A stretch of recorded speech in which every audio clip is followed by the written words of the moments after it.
Well, welcome everybody to the Beards and Bible Podcast. My name is Josh, and I am joined today by my good friend Gabe, who's looking very dapper. Gabe, how you doing, man? I'm doing good. I don't know if I agree with that statement, but I'm doing great. Well, we're recording on our lunch break today from work, and so you're dressed for work, I'm dressed for work. Yeah. Normally, we record in the evenings, and so like we're wearing ball caps and ratty clothes. So I never see you as you're in your school clothes. Look at you. Yeah, now I got my I look like you could take me serious kind of shirt on. It's got a collar on it. Yeah. Yeah. How things been, man? It's been a while. Yeah, it's been a couple weeks. Just keeping it real. We're about a month away from welcoming a new boy into the family. So it's crazy. My goodness. Have you guys decided on an official name yet, or is that something you're not sharing? No, we're not decided yet. I don't know.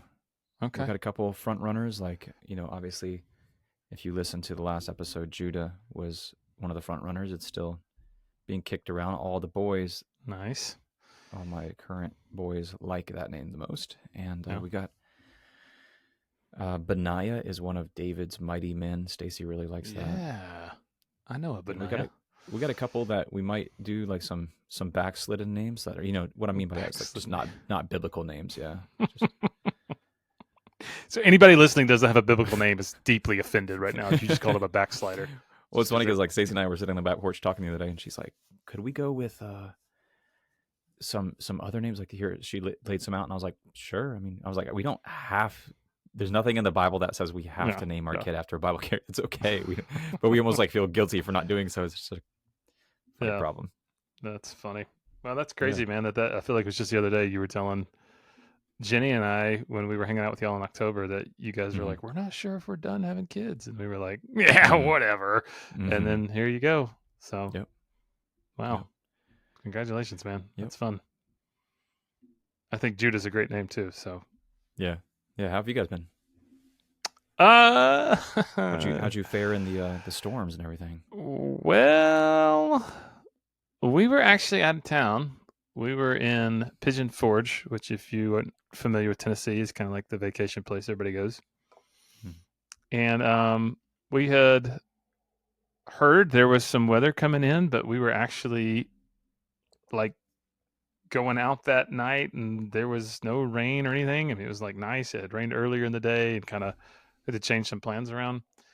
So we're walking around this big outdoor shopping mall, and my phone just starts blowing up. People are calling me and texting me and saying, "Take cover, it's headed towards your house."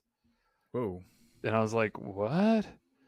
And that's when we hopped on the radar and found that, yes, indeedy, there was a big storm/tornado warning headed towards our home. But we were not there, and the young lady who was house sitting for us said that everything was safe, and so we were very fortunate with that.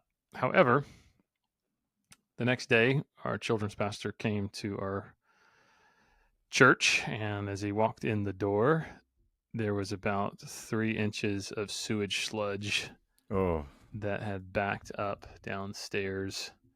My word. And so we had to call in a professional restoration company to do all the cleanup, and they've ripped out carpet and drywall, and we have been without plumbing for the past week.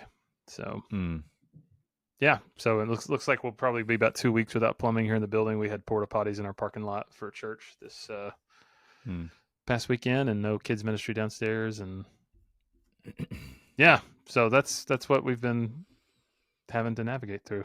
I can fully 100% relate to that, because that was us. Yeah, a couple months back. We were ripping out drywall and doing all that. Yeah, we had about 2 or 3 inches of water in the building. Oh my goodness. Fortunately, it was just rainwater. I don't think it was sewage related. But did you guys have working plumbing after that, or did you have to do the porta potty thing? No, we had working plumbing. Okay, that's good. But we had this odor that was just, it smelled like 1,000 drowning rats, as one friend put it. And so we ripped all that. It's just mold and rats and at least what it smelled like. But yeah, it's that's tough, man. Yeah, so hope you guys get it all I imagine that's causing you and others in leadership a lot of anxiety at times.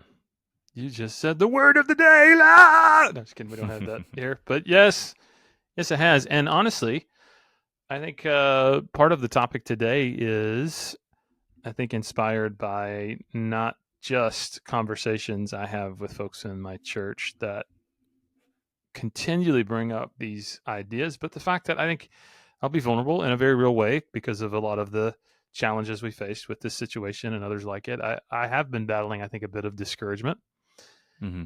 And fortunately, I feel like I'm surrounded by some amazing people, and I have the strength of the Lord to kind of help me get through it. But I just thought, man, I think it's important for us to talk about um, anxiety and depression and discouragement, and um, how that's sometimes things that we go through, even as believers, and Mm. that's something that we can talk about, and we can talk about it honestly and openly, because I think the Bible does. So Yeah. it's right for us to do it. Yeah, and I think it's good for leaders to be able to express that as well at times to the appropriate people, because yeah, you can't just continually bottle that up and carry that load on your shoulders alone.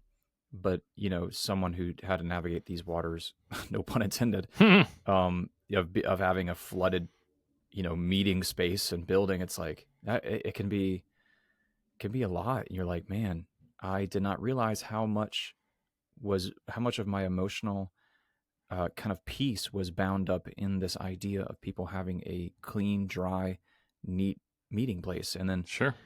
I remember thinking to myself, maybe 3 months from now, I mean, we went on this like rampant like search for a new building. Like there was just this massive, like we had an emergency leadership meeting. Like, what are we going to do? And I mean, it was that catastrophic, I guess is maybe the right Yeah. word, but it's like, I remember thinking maybe 3 months from now, when we're on the other side of this, I'll look back and think, oh, that was actually not that big of a deal. Like God's Hmm. hand was still in control of it. And now that the building is completed, it's like so much better. And people are remarking how much nicer it looks now. And it's kind of Sure. almost a blessing in disguise.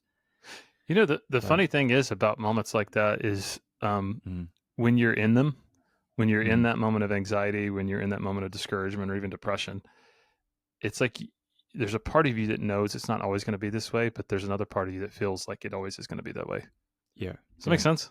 Yeah. Or you wonder how many people are going to be discouraged and disenfranchised and how many people are going to lose over this, which is a Sure. really, I think, like kind of for me, anyways, I thought that. And that was kind of a carnal thought that I would have in those moments of like, oh man, someone's like a great person or a great family is going to visit and they're going to look around and see that there's just like bare studs and everything. And like, Yeah. it's going to Yeah. smell kind of mildewy in here. And they're going to hear all the dehumidifiers running in the building or see the porta potties in the parking lot. It's like, man, and they're not going to want anything to do with us. Hmm. And I kept this carnal part of me kept thinking that at times. And then I kept reminding myself like, it's okay. Like Yeah. maybe that'll happen, but what's the worst case? Like that's, Right. fortunately, none of us are being hunted down by people looking to murder Christians, or Sure. we're not being imprisoned, or our property's not being confiscated. It's like, man, this is the worst battle I have to face in this moment. Um, why am I experiencing such, like you mentioned, I was walking right through that, like discouragement and anxiety over that. Hmm. Yeah. Um, but yeah, we'll get into different types of that. But I think as a leader, that's kind of natural to fall into that mindset sometimes of like, am I gonna be able to lead people through this? Absolutely. Yeah. And really, what you're talking about is when you got to that place, you started challenging some beliefs that you had that were false beliefs informed by the way you were feeling in a moment. Right. Mm-hmm. Yeah. And I think that that's a strategy we can use when we feel like we're spinning out of control in Mm. moments of anxiety or moments of discouragement or moments of depression. And so that's really what we're going to talk about today. Is, like Gabe said, we're going to go through some definitions, and I think that's really important, and I'll explain why here in a minute. We're going to talk about, hey, the Bible says don't be anxious. So what happens when we're anxious? Does that mean we're sinning against God if we're anxious? And get some clarity on that to see what the scriptures would say about it. And then, my hope is, towards the end of our conversation today, maybe if this is something that you struggle with, or maybe this is a season you're walking in to give you some maybe guidance on how to get some help and to be able to walk through that. Because I do think that there is, man, so much overwhelm when it is just you walking in it by yourself. Mm-hmm. When you're isolated, you don't feel like you can talk to anybody about it. You feel like nobody understands. And I think that's when Satan comes in and just whispers lies to people and say, hey, nobody cares, nobody sees, and you just have to carry this on your own. And I just don't think that's true. I think we've got to be willing to talk about it and reach out and get help. Yeah. So before we get going though, I think it's important for us to understand like the moment culturally in which we're living in. And we are living in an age in which mental health and mental health struggles are getting destigmatized. So other generations didn't have the ability to talk as openly as we're talking about when it comes to mental health struggles. You think about the whole generation that came back from World War II or even World War I for that matter. A lot of times people didn't even know what is PTSD, right? What is trauma? What do we do with it? And so people would deal with trauma and with a lot of mental health struggles just through self-medicating or sometimes not talking about it. So I think it's good that like, man, we're talking about it now more than ever before. We're encouraging people to get help. But I think an unfortunate byproduct of that sometimes we don't talk enough about is that terms, phrases, and concepts that were previously only used by therapists and mental health experts are getting thrown around and used by people in a pretty careless way. So much so that people who don't actually understand like how loaded of a term a word like trauma is, or a word like psychopath is, or a word like anxiety disorder or manic depressive is, like those are really, really, really important loaded words. And so right now, what a lot of mental health professionals are saying is that people are using the language of therapy without actually understanding what it is they're saying. Does that make sense? Mm-hmm. Yeah. Have you seen this? Oh yeah. Yeah. Yeah. You see it a lot on the internet, YouTube. Yeah. Things like how to spot a narcissist or all these other Right. things. And it's like, yeah, Right. sometimes we are weaponizing it. Yeah. For sure. Yeah. So like Gabe said, the word narcissist, I think, is getting thrown around pretty carelessly and flippantly. Mm-hmm. Even terms like boundaries, which I think we talked about that a few episodes ago, how people are kind of misusing that. Abuse, psychopath, trauma, they're getting thrown around, and people are like sharing with complete strangers via social media some pretty sensitive mental health experiences, like almost bragging about having anxiety and depression and things like that. And so it seems like suddenly everyone finds themselves to be an expert on mental health. And yeah, I think what we're seeing, and this is again from mental health professionals that are commenting on this phenomena, is kind of two things happening. The first is there are armchair psychologists that are like either diagnosing themselves or diagnosing their kids or diagnosing their spouses. And then that's super dangerous. Like if you give yourself a label and say, well, I have an anxiety disorder, and you've actually never gotten that diagnosis, you just gave it to yourself because you read something on the internet about it. Man, you're putting a label on yourself that doesn't need to be on you. And then the second thing mental health professionals are remarking on that they're concerned about is basically mental health hypochondria. You know what hypochondria is, right? Mm-hmm. Yeah. Explain that for us. Hypochondria is someone who thinks they're ill or sick all the time when they're not. Mm-hmm. Yeah. So it makes sense. Like if you're reading on social media or TikTok and everybody's talking about, I have anxiety, and you go, oh my gosh, I have an anxiety disorder too, or I have manic depression, or I'm bipolar. And it turns out that like maybe you're having feelings of anxiety, but there's a difference between having a feeling of anxiety and being anxious and then having like a chronic anxiety disorder. Mm-hmm. Or there's a difference between going through a season in which you feel depressed and discouraged and being someone that actually has like a depressive disorder. And all these things I think mean different things, and a lot of us, like, we have to be super careful to not label ourselves or label other people with terms that we may not even really know or understand. Does that make sense? I hope I'm like not being insensitive as I kind of get us off this conversation. Yeah, I think you're making complete sense. I think if you believe that you have a chronic depression or anxiety, that's something that you should seek help on. But there's like you said, there's a difference between that as someone who's just momentarily in the season trying to garner sympathy from people when you don't really, you've just made a series of bad choices, or it could be right. You're just looking for attention is really what probably a It lot of could it be is. that. But Yeah. it's important. It's important that if it's it's important that we differentiate. And unfortunately, like you're trying to say, on the internet, it's like those things kind of just turn into this big melting pot of we're blurring all these lines so much. Sure. And it's important that we differentiate between what is real and what is not. Absolutely. Because if we're not careful, two things can happen. The first is therapy speak gets weaponized.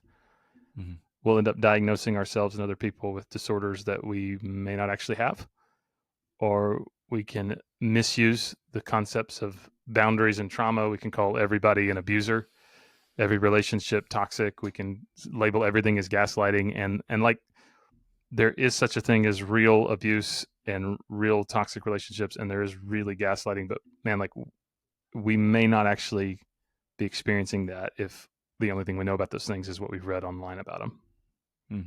And so we got to be super careful about that.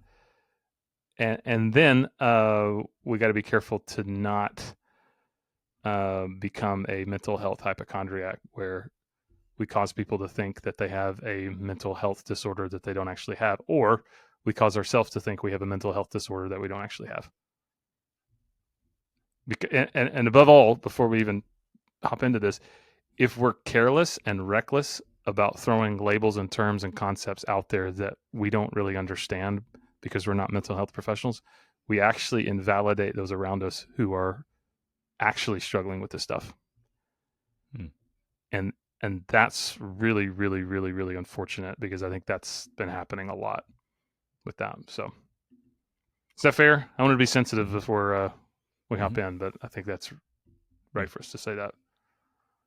So let's look at terms. Gabe, tell us, what is like a textbook definition of anxiety? Yeah. So from the American Psychological Association, anxiety is an emotion characterized by feelings of tension, worried thoughts, physical changes like increased blood pressure, for instance. It's not the same as fear, but they're often used kind of interchangeably. Anxiety is considered a future-oriented, long-acting response broadly focused on a diffuse threat, whereas fear is an appropriate, present-oriented, and short-lived response to a clearly identifiable and specific threat. So, like, for instance, you having or I having a flooded church building, there is the initial fear component of it, but also the long-term, future-oriented focus of that fear can turn into anxiety. Anxiety disorders are conditions in which you have anxiety that does not go away and can actually get worse over time. And they can interfere with daily activities like job performance, schoolwork, and relationships. Okay. So there's a difference between feeling anxiety and then having an anxiety disorder. Right. So you can go through seasons where you have anxiety, where you're like really freaked out and you're worried and you're thinking like, what's going to go wrong? All this stuff's going to go wrong. And you can't really point to why you feel that way, but you do feel that way. It's anxiety, right? Yeah. But it might go away after a while. But when it doesn't go away, that's when you get into the territory of you have an anxiety disorder. Right? Yeah. Okay. And it seems like there's like kind of three main types of anxiety disorders. You could have like a generalized anxiety disorder where you worry about just kind of everyday issues like health, money, work, family. but the worries are kind of amplified and excessive beyond what the normal person thinks about those things, or the normal person worries about those things. Hmm. They can last up to 6 months sometimes or longer. Panic attacks or panic disorders are people who have like regular panic attacks, where sudden, repeated periods of intense fear come on a person where there's no evident danger, and the attacks come on quickly, and they can last several minutes or more. Those are super scary, by the way. If you ever had one, you ever had one? I think I have, yeah. Yeah, I didn't really know at the moment what I was doing or what I was experiencing, but yeah, Yeah. actually, What was that it's like? it's kind of just completely irrational, loss of breath. It felt like literally someone's putting you in a trash compactor and Hmm. squishing you. Yeah, Yeah. it's a Yeah. weird feeling. Yeah. No, Yeah. I felt the same when I've had probably two or three in my lifetime Mm, mm, in really, really, really, really stressful seasons. mm-hmm. And my chest felt really tight and my throat started kind of closing up Yeah. and my mind was just racing. It wouldn't shut off and I felt like I couldn't breathe. Mm, And those are scary. Those are really scary. yeah. So, kind of the third category of people with or types of anxiety disorders is what we call phobias, and it's an intense fear of something that possesses little or no danger. Hmm. It could be something like spiders, or flying, going to crowded places, or being in social situations. That could be known as social anxiety. So, those are kind of the three kind of categories that you can put different social disorders into. Yeah. Yeah, and I think we got to be careful too that like people that have an anxiety disorder that involves a phobia, it's not like um I don't particularly like to see alligator snapping turtles when I'm fishing, right? So I don't like them. If I see Mm-hmm. one, I'm going to probably drop my reel and run away. I don't like alligator snapping turtles. Um, Hmm.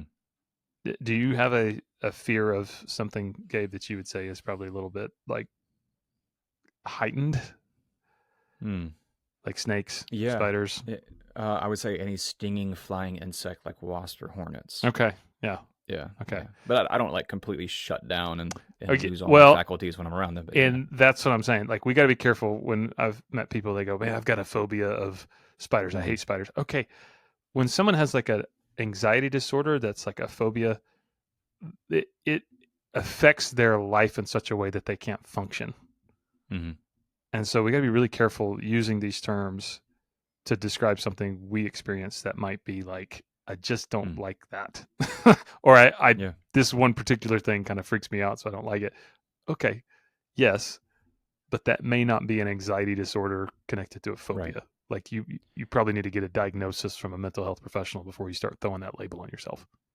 And a lot of phobias, it seems like, are rooted in some kind of traumatic event linked to that Sure. thing. So, for Yeah. instance, like people who lived through the Great Depression, they were very paranoid about it happening again. They Mm, had a phobia of going without again. sure. So, like my grandfather on my dad's side, for instance, collected every single scrap of metal that ever came across his plate. He would just Mm, pile it in the backyard, and um, any like tinfoil or concave objects, just little things mm, like that, or like sure. or precious metals. Like they were very obsessed with making sure that they hedged their bets against inflation again, because Right. and they were so afraid that would happen again, but it was based off of something that was a traumatic event in their life Sure. where they were going so long without Hmm, that they had a phobia of letting go of certain things, right. and you become almost like this like hoarder, because you're Hmm. so scared of that coming back around and happening to you again. Yeah.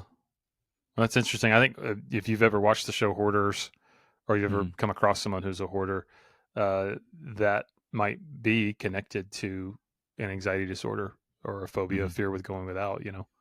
So, Yeah. okay. So that's anxiety. Uh, there is anxiety and there's anxiety disorders. And then we talk about depression. So, Gabe, give us a definition for depression. Yeah, it's a common or serious mood disorder. It can be known as like major depression or major depressive disorder or clinical depression. Causes more severe symptoms that affect how a person feels, thinks, or just handles daily activities such as like sleeping, eating, or working. To be diagnosed with depression, the symptoms must be present for at least 2 weeks. And of course, like just like with anxiety, there's different types of depression, some of which can develop due to certain circumstances. But like major depression includes symptoms of depressed mood or loss of interest most of the time for at least 2 weeks, that interfere with like daily activities. Then there's like persistent depressive disorder. Consists of less severe symptoms of depression that last much longer, usually for at least 2 years. So this is kind of like almost like a persistent melancholy kind of malaise that, perinatal depression is a depression that occurs during pregnancy or after childbirth. Depression that begins during pregnancy is prenatal depression, and depression that begins after the baby is born is postpartum depression. Yeah, I've heard And of a lot of different factors involved with that, with a woman's body that can cause and continue that depression. Then you've got seasonal affective disorder, which is a depression that comes and goes with seasons, with symptoms typically starting in the late fall or early winter and going away during the spring and summer. And I must say, for some reason, this winter, it hit me hard. And Dude, me too, man. There were days where I was just like, oh, I've got a little dose of that going on here, Yeah, and I'm not trying to abuse that word, but it's like, sure. man, when you are without vitamin D for Yeah, a week and you're just like, the sun is not hitting your skin, and it's just yeah, like, man, yeah. I can't go outside. I've never gotten an official diagnosis for Mm-hmm. seasonal affective disorder, and again, Gabe and I've been very careful not to diagnose ourselves with anything, but I mean, even just reading this definition, that's like, yeah, man, that I feel like I've experienced that when, the days just seem really short. You don't get sunlight and it's just you're inside all the time and there's snow on the ground. And yeah, I don't do well with that. Yeah, me neither. Then the fifth type of depression is depression with symptoms of psychosis. It's a severe form of depression in which a person experiences psychosis symptoms such as delusions, like disturbing false or fixed beliefs, or hallucinations, like hearing or seeing things that aren't really there. Yeah. Yeah. Now there's people with bipolar disorder, which formerly was called manic depression or manic depressive illness. Also experience depressive episodes during which you might feel sad or indifferent or hopeless, combined with a very low activity level. But a person with bipolar disorder also experiences manic episodes, or usually elevated moods in which they might feel very happy, irritable, or up with a marked increase in activity levels. So hopefully that gives folks, kind of a bit of clarity on those. Yeah, I think that's super helpful because again, it seems like there's going to be seasons that we all go through when we're down a little bit, but like a depressive disorder or like, major depression or persistent depressive disorder like that's a little more serious than just saying, hey, I'm bummed out, right? Right. So right. we might be bummed out if we lose a loved one or we have a disappointment in life or we went through a breakup or something like that. But when it persists and when it's like interfering with our daily life in a significant way, that's when we probably need to get help from a professional to figure out, okay, I need to figure out how to mitigate that a little bit more serious, right? So we talked about anxiety, we talked about depression. Let's talk about one that I think is a little bit less clinical and is just something we go through as human beings. And I was honest as we started recording the podcast, I think I've been battling this a little bit, and that's just discouragement. So, Gabe, what is discouragement, and how is that maybe a little different than the other two that we just looked at? Yeah, discouragement is a momentary loss of confidence or enthusiasm, or a deficit of courage. Discouragement is the feeling of being disheartened, or wanting just to quit. Humans can grow discouraged. We can grow discouraged when we're tired, whether it's physically, emotionally, or spiritually tired. When we're frustrated, like overwhelmed or irritated by interruptions or stuff out of our control. When we've failed or made mistakes, or when we're feeling afraid, like the fear that we might have, especially as leaders or pastors, of criticism or failure. Discouragement can hit hard, and discouragement can be like all encompassing. Yeah. Discouragement in your spiritual life, and especially in Christian ministry, is a very real thing. Mm. And I've always said that, Satan, if he can't bring a man of God down with gold, girls, or glory, he will use a war of attrition. And the biggest weapon, baddest weapon he will use is discouragement. Mm. It may not be that we're like anxious, depressed, or have a mental health disorder. It might just be that we're discouraged. Yeah. Yeah. Yeah. And I think that's really important to know, because like discouragement is something that is just a human experience, right? We're all going to go through it.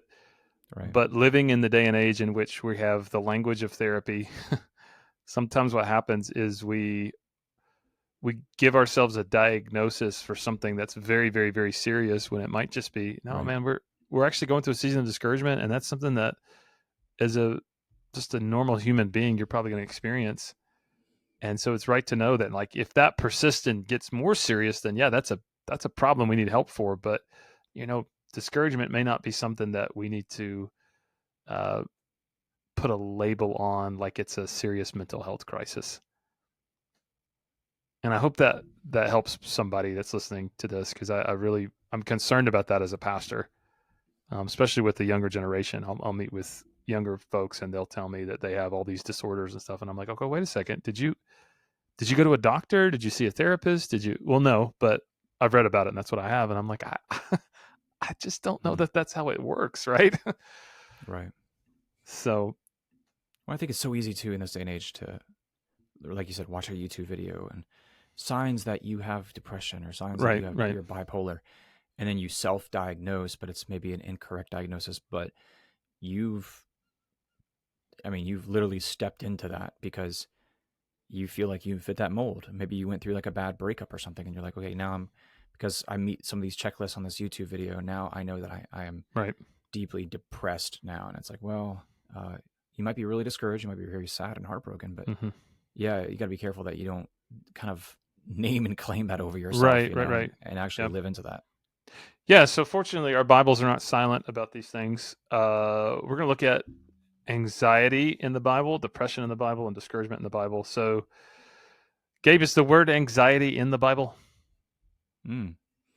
Well, the Bible has a lot to say about anxiety, but the word itself is not found all that often. Like in the ESV, it's used just 8 times. In the New International Version, it's found 7 times.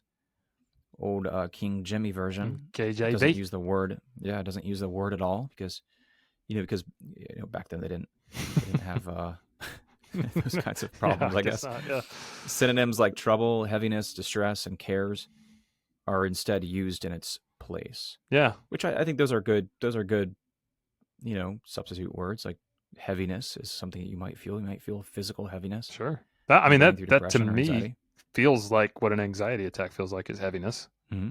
Yeah. Or just if you're in a depressive season, feels heavy sometimes. Yeah. Yeah. Yeah. So we have some very good examples of people going through anxiety in the Bible that we can kind of go through. Yeah. I'll take one and you can take one. We can switch off on these. So Genesis 32 is an interesting one. Jacob is finally meeting his brother Esau, and that's a big deal because he's done his brother dirty, and he's thinking that his brother's going to kill him, right? Because he stole his birthright.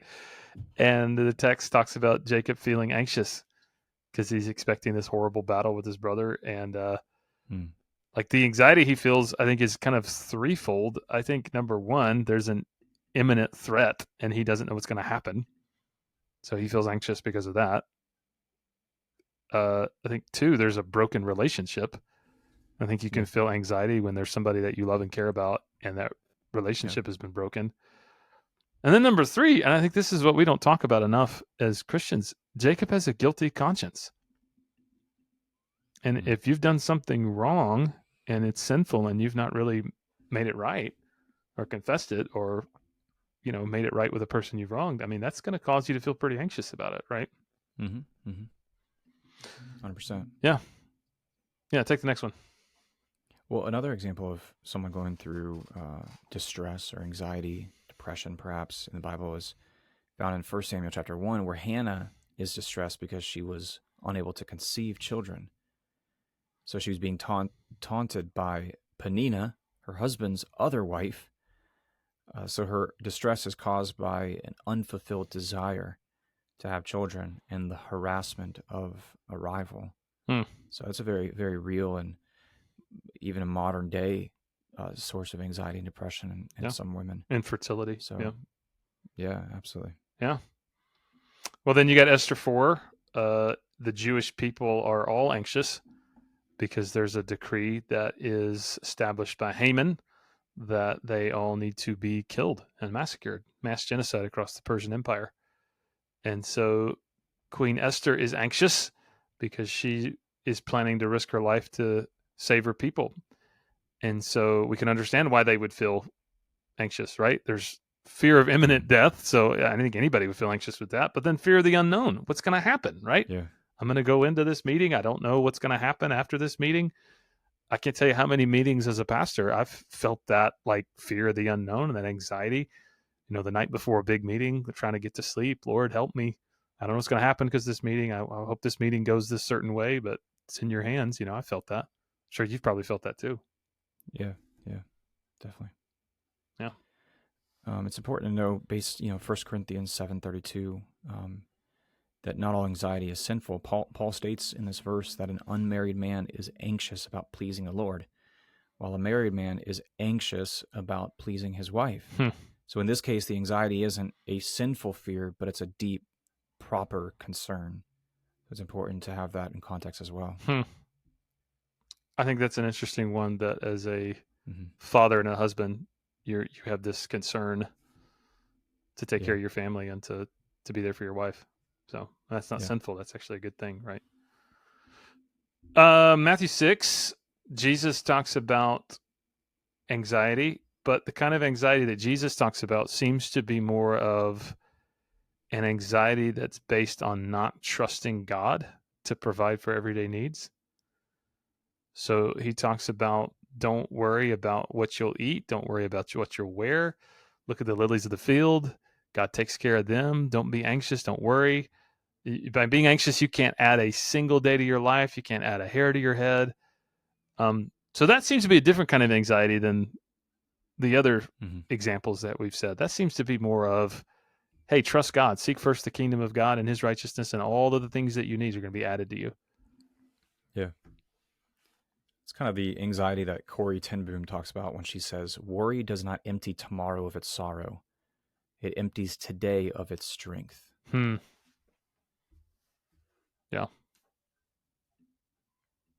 But Philippians 4:6 is another one. It instructs us to not be anxious about anything, but in everything by prayer and supplication with thanksgiving.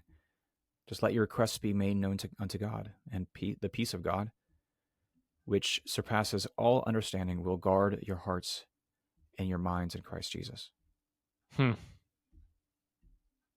That's an interesting verse because it basically says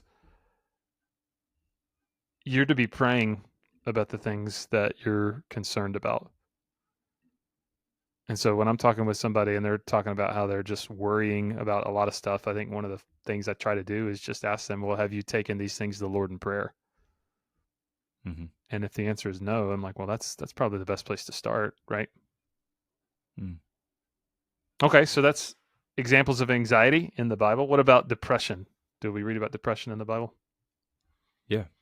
Depression doesn't necessarily appear in the Bible, but there are a lot of verses that address feelings associated with the mental condition, including like despair, hopelessness, or sorrow, where one could deduce that the character in this story is experiencing what we would now call depression. So, for instance, like Job lost all of his the wealth. Book of Job. Yeah, Job. You're looking for work? Go to the Book of Job. He loses all his wealth. His children die in a storm, and he's stricken with these health problems. And in Job 10:1, he says, "My soul is weary of my life." Of my life. He says, "I will leave my complaint upon myself. I will speak in the bitterness of my soul." So, brothers down. Job is sounding he's really feeling very emo there for sure. Yeah, absolutely. And rightly so. Yeah. Jesus in the Garden of Gethsemane, he says that he felt sorrow to the point of death. I mean, that's intense, right? Like that's Sometimes if you're battling with depression right now and you're thinking, man, I'm somehow not spiritual because I feel so much sorrow and so much uh, despair. I mean, remember Jesus felt that before he went to the cross. And Jesus is omniscient. He knows the outcome. He knows he's going to rise from the grave, but he still feels sorrow to the point of death, right? Yeah, that's a good point. So that doesn't mean that you have no faith or you don't love the Lord, because, I mean, look at Jesus, right? The next example you're going to give is probably one of my favorites. Yeah, this is from Elijah. In 1 Kings chapter 19, it says, Elijah was afraid and he ran for his life. When he came to Beersheba and Judah, he left his servant there, while he himself went a day's journey into the wilderness. He came to a broom bush and he sat down under it, and he prayed that he might die. He said, I have had enough, Lord. Take my life. I am no better than my ancestors. Wow, that's really intense that you're feeling so hopeless and out of control or discouraged or depressed that you're just like, take me, Lord. Yeah, I'm done. Yeah. What's crazy about that account is that was right after one of Elijah's biggest victories in his ministry. Yeah, that's right. Like, fire comes down from heaven. The prophets of Baal are scattered and slaughtered. And then Jezebel says, I'm going to kill Elijah. And Elijah gets so down and discouraged and full of fear, he just says, God, go ahead and kill me. I'm done. Yeah. Man. Yeah. Because I think sometimes those feelings of fear and anxiety and depression can seem very irrational when you're not in that moment. But when you're in that moment, it is very real. It is very all-encompassing. Yeah. So, Gabe, here's the $1 million question. And if you get this wrong, then we're going to lose every listener we have. So no pressure. Is it a sin to struggle with anxiety, with depression, or discouragement? Is that sinful? The clock is ticking. Yeah. Yeah, I'd say it depends because, there's a difference between, the sin of anxiety and the mental health disorder of anxiety. I think we have to be careful and discerning when we talk about these things because of that. Yeah. That we don't lump them both together because there's some things that people have had to walk through in their life that are very real, very traumatic, things that no one should ever have to walk through. And they'll spend much of their life battling the natural consequences of that, which might be anxiety or depression. But it's not due to their lack of trust of God's ability to heal them or God's coming kingdom or his faithfulness. It's just, we live in a broken world. Sure. And we're surrounded by all the little pieces and the shrapnel that hit us day in and day out from that experience. Yeah. I don't think that we should lump that in with a sin of anxiety, so to speak. I feel like there are some circles in Christianity where someone struggling with anxiety, depression, they're almost told, hey, you're not trusting God. You're not praying enough. You're not reading your Bible enough. We believe in a God that heals and delivers. You don't need any of that other stuff. We just need the word of God and prayer. And I think that's a very short-sighted and unhelpful approach, because if somebody had like a broken leg and you said to them, man, you don't need to go to the doctor to get help for your broken leg. You just got to pray and you got to just read your Bible, right? I mean, like, you just got to have enough faith. Yeah. I mean, that's not loving. That's not helpful. And so if something like a broken leg can be in the world because of sin and the fact that we live in a broken world, why can't like a chemical imbalance in the mind that also leads somebody to struggle be, you know what I mean? Like, I think we got to be a little bit more compassionate to people who are walking through this stuff. A guy named Joe Carter wrote an article for the Gospel Coalition, and I thought this was super helpful. He said that fear and anxiety may be one of 4 types. First type, he said, is a God-given emotional response for our benefit. So, like, you're being chased by a wild, dangerous animal. You're hiking in the woods. Here comes a grizzly bear. Okay. You feel anxious and you feel fearful, right? Is that sinful to feel anxious and fearful in that sense? Probably not, right? That's a God-given emotional response. and that's given for our benefit. Does that make sense? Mm-hmm. Yeah. Okay. And then the second type of fear and anxiety, he said, would be a disordered physiological response that is not sinful.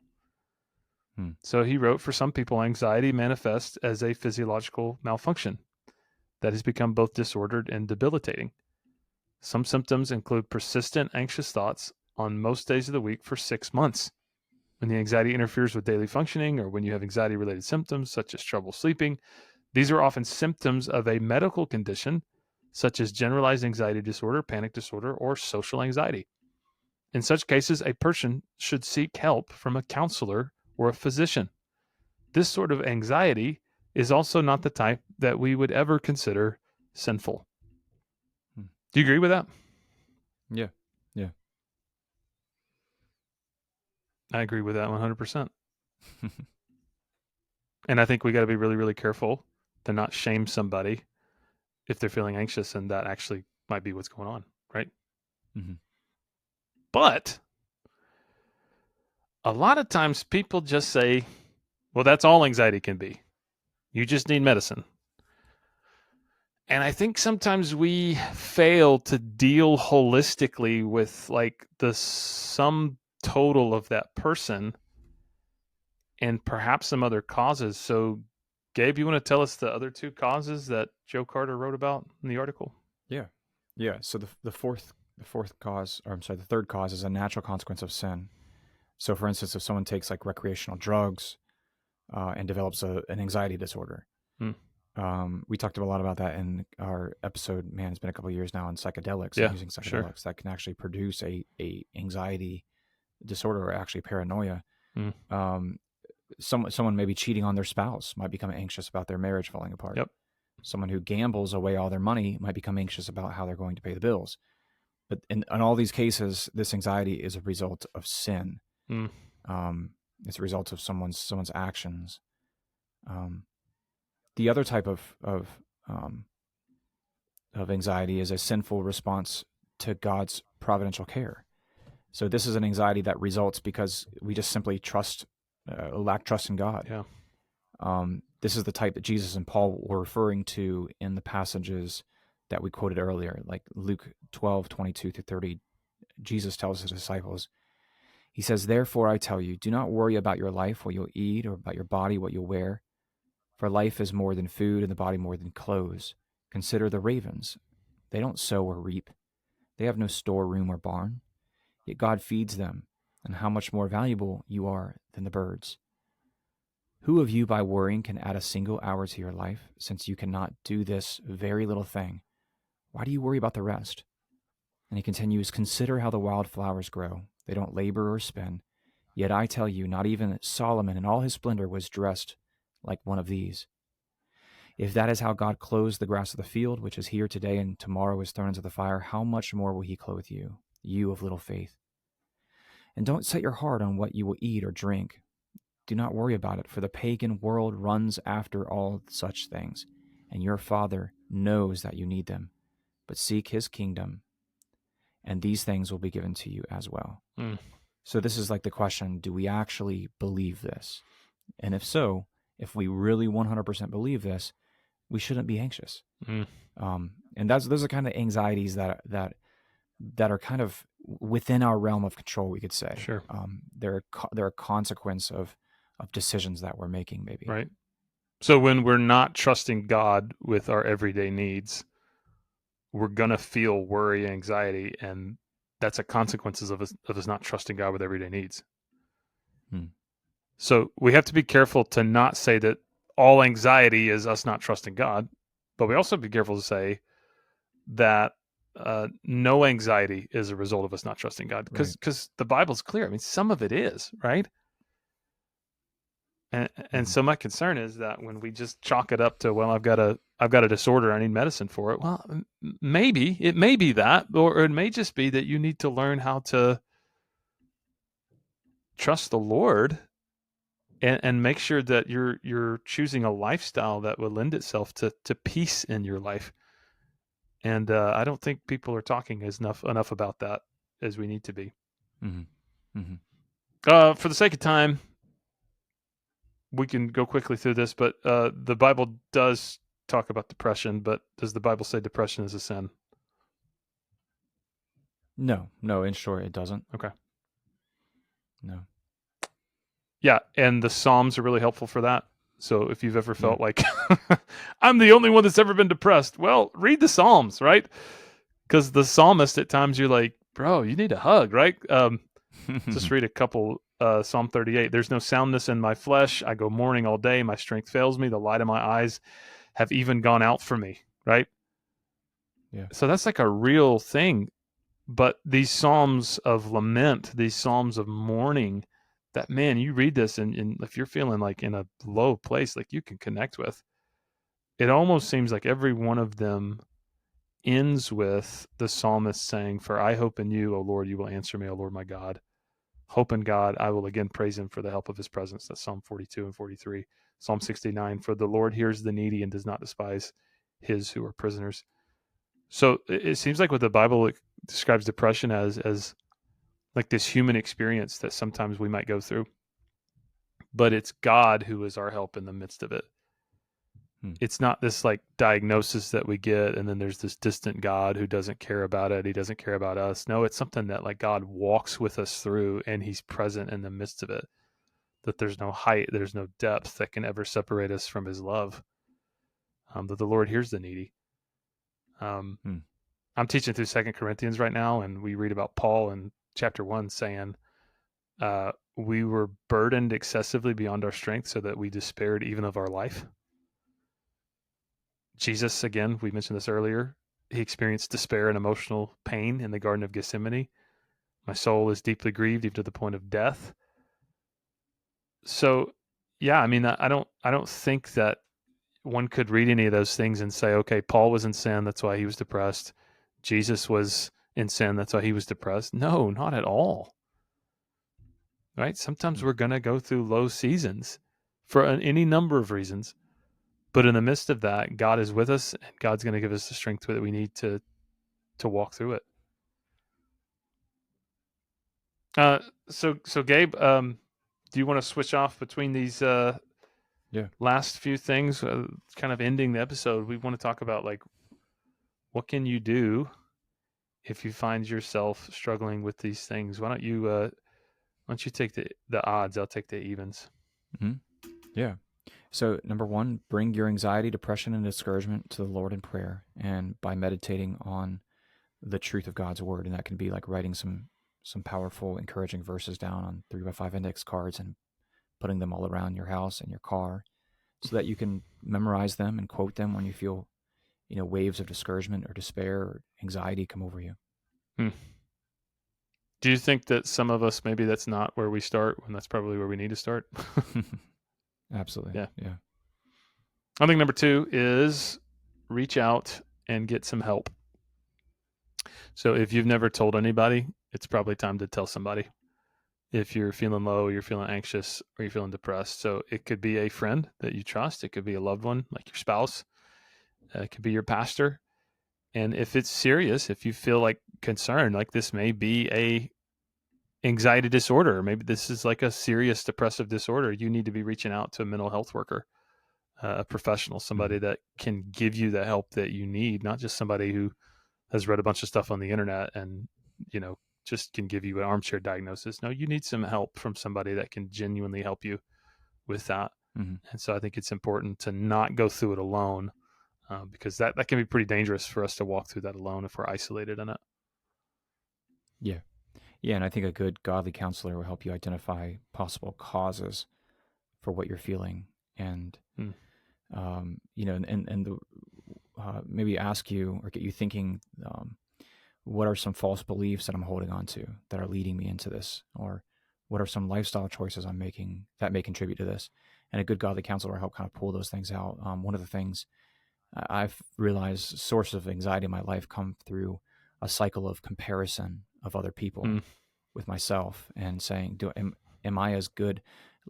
Am I as fit as that person, or am I as affluent financially as that person? If so, why aren't I there yet? And that cycle of comparison can absolutely rob your joy and lead you down a path of depression and anxiety. Absolutely.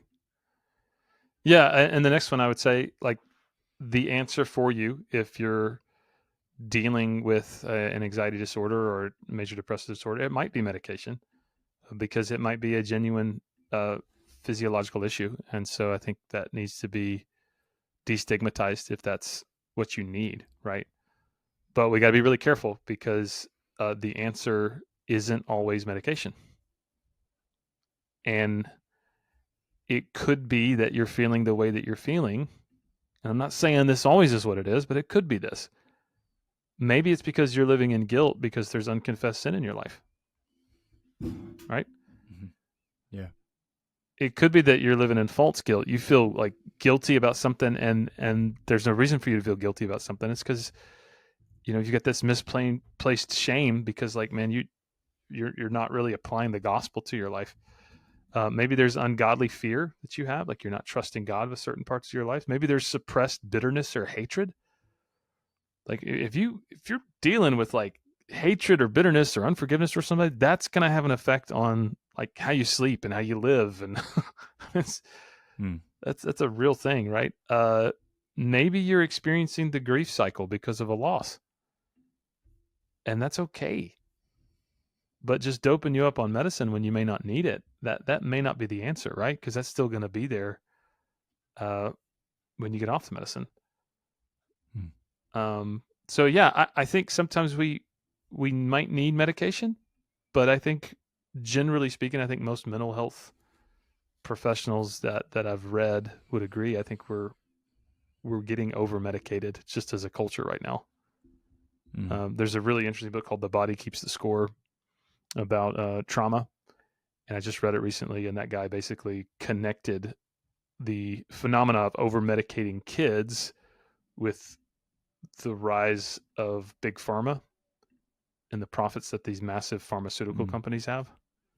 Wow. Yeah, and that's super dark to even think about, but I mean, I think it's true. So, yeah, 100%. Well, I think fifthly, it's important we stay in the Word and God's Word. It's just the source of truth, which can speak life and encouragement into us in a timeless way. It's important that we stay connected to people, family, friends, and the best way to do that, in my opinion, is by staying engaged in your local church, being a part of it, being in functions, and serving alongside people, making real friendships with people that are worshiping with you. And it's been proven time and time again that having a close knit community around you and family or friends around you, especially if you all share in your faith, can definitely reduce stress levels and doing so prolong your lifespan. absolutely. Yeah, and with that, I'd say another thing to consider if you're dealing with this stuff is look at your lifestyle. Maybe you're depressed and anxious and you're in a dark season because you're overworking and you're not getting the rest you need. Maybe it's a lack of exercise.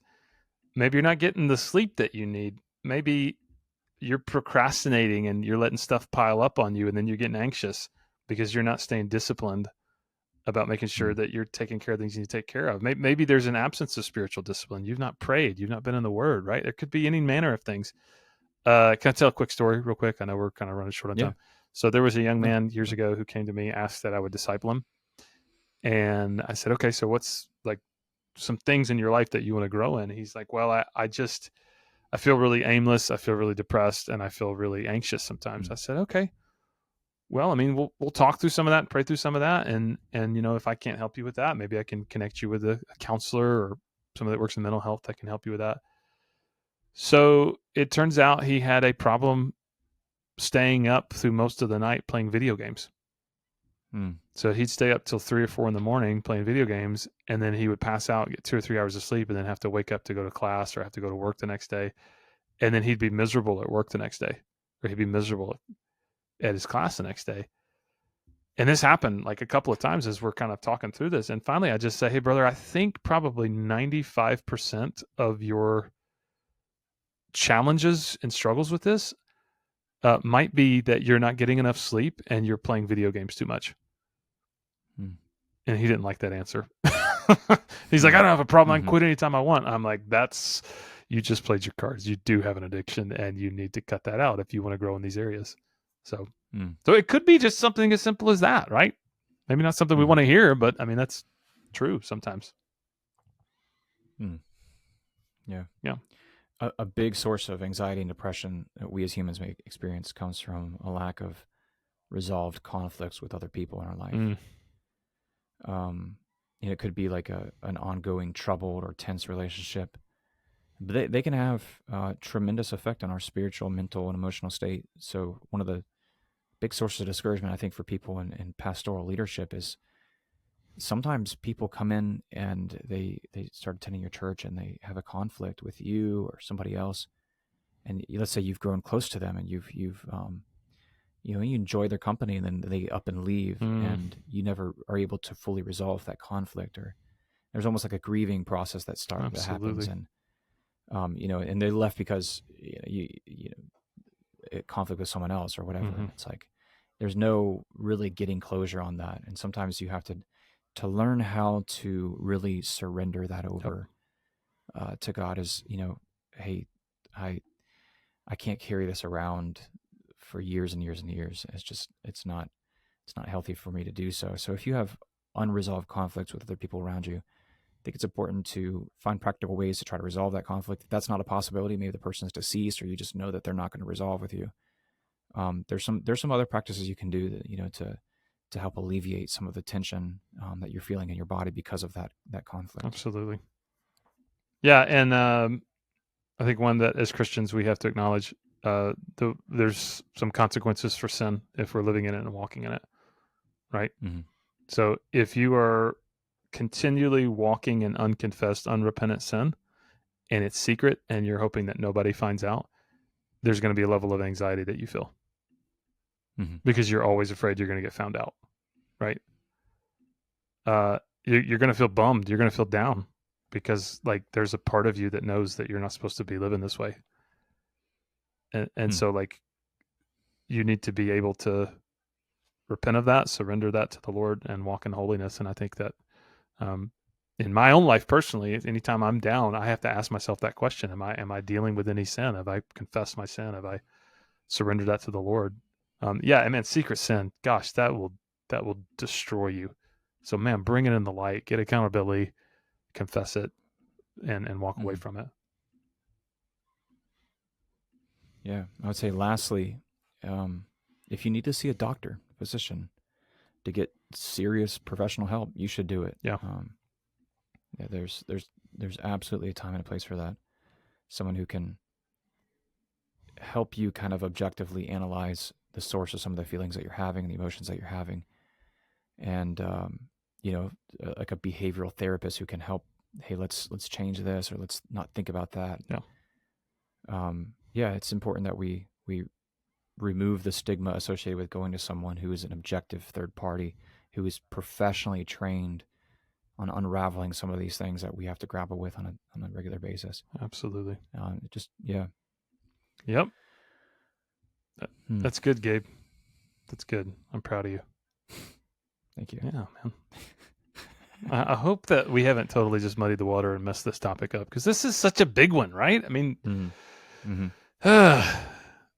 I think it's right to talk about it, but I think maybe that's why some people are hesitant to talk about it, because they don't want to give bad advice. So we put out a disclaimer at the front of this episode. Please, take everything we said with a grain of salt. We are not trained, licensed mental health professionals. We are pastors. And so if you are struggling with a big mental health issue, man, get help, please.